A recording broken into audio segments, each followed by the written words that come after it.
Hi, this is Erin Freebert, and I am doing my reflection on hidden curriculum. Overall, I feel like my school district does a good job when looking at the student and aspects that look outside of just the student's learning. Even though I am just at the middle school level, I have many different colleagues that are working in the elementary setting, that are working in the high school setting, and I feel like they kind of have the same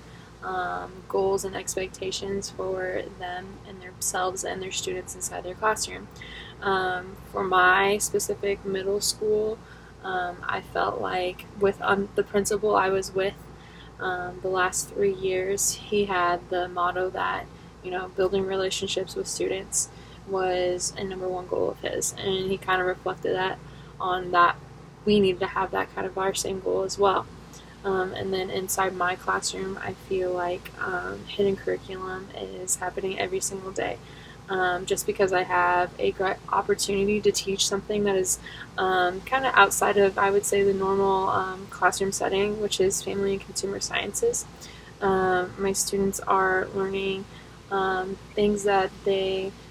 can use in the outside world, and so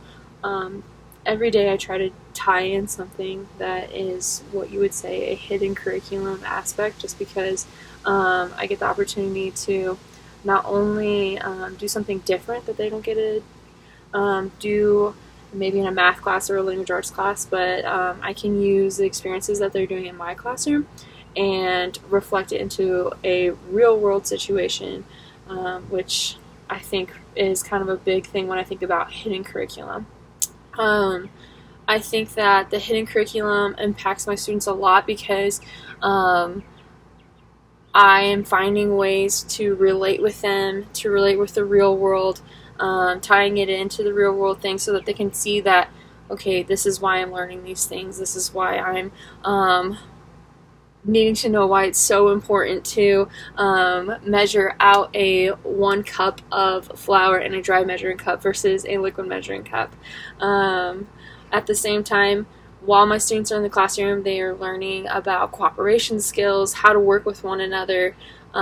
teamwork, all those fun things that actually do happen in the real world where they are going to experience every day as we are experiencing ourselves even as adults. I feel like hidden curriculum impacts me as an educator because I really do want to be that positive influence in their life, and I feel like in order to do that, I have to kind of look outside of just my curriculum and what I need to teach every single day, and also find time to make sure that Billy's doing fine. He just had a soccer tournament on the weekend, checking in to make sure he's okay, or getting to know someone on a deeper level, or building that relationship. And how I talked about in my discussion board post is that building those relationships and making sure that I am their positive peer influence,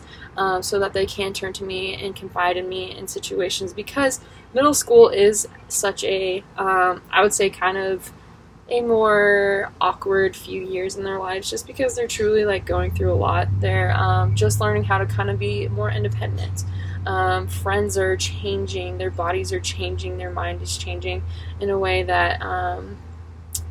is kind of uncomfortable for them. And so I'm making sure that they can come to my classroom and feel comfortable in what they're doing and be proud of what they're doing. Not only what they're learning in my classroom and being excited about what they're learning, but also